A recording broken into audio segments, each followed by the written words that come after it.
ती यतिसम्म अब शासक हो, तपाईँ हामी पनि देख्छौँ नि, जब उनीहरू शासन बन्छन् नि, शासक बनिसकेपछि यति कुर्र हुन्छन्, यति निर्दय हुन्छन् र उनीहरूले आफूलाई लागेको कसैलाई पनि देख्दैन। हामी अहिलेको वर्तमान राजनीतिक परिप्रेक्ष्यमा यस्ता खालका कुराहरू देख्छौँ। त्यही खालको परिस्थिति हिरण्यकश्यपलाई भयो। कसैलाई नटेर्ने, कसैलाई नगर्ने भइसकेपछि तिमीभन्दा माथि त ईश्वर छ भनेर उनका छोरा प्रहलादले बाबुलाई पटक पटक सम्झाए। होइन, त्यो ईश्वर त के हो र, म नै ठुलो भन्ने खालको अहंकार हिरण्यकश्यपमा भयो।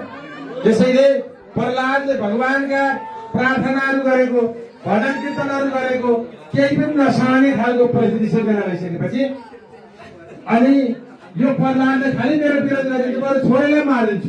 राजनीति गर्ने मान्छेहरूले विरोध गरेको आफ्नो छोरालाई पनि छन्, बरु छोरालाई नै मारिदिन्छु भनेर छोरालाई मार्नका निमित्त आफ्नी बहिनी होलिकालाई आगाले नगराउने एउटा वरदान प्राप्त गरेकी थिइन्।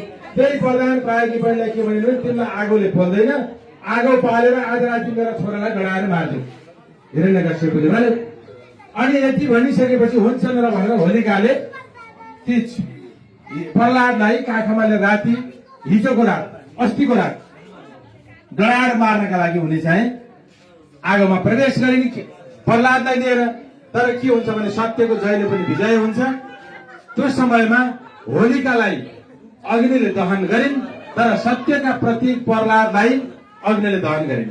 त्यसैले त्यहीको खरानी लगाउने, दल्ने अनि यो खुसियाली मनाउने, अर्को दिन चाहिँ यो खुसियाली मनाउने र सत्यको जयले पनि विजय हुन्छ भन्ने सन्देश यो होली पर्वले दिएको छ। अब हेर्नुहोस्, वसन्त ऋतु लागेको छ, एकातर्फ नयाँ नयाँ पालुवाहरू पलाइरहेका छन्। हामी पनि आज खुसियालीमा सत्यको जयले पनि जित हुन्छ भन्ने एउटा सन्देश सहित यो अबिर लगाइरहेका छौँ, विभिन्न खालका रङहरू पोतिरहेका छौँ। आज उपस्थित सम्पूर्ण महानुभावजीहरूलाई यस्तै रङ्गीनमय जीवन बनोस्, कहिल्यै पनि निराश हुन नपरोस्। आज हामी जति खुसी छौँ, जति आह्लादित छौँ, जति हामी रमाइरहेका छौँ, यो रमाउने क्षण चाहिँ छिड नहोस्।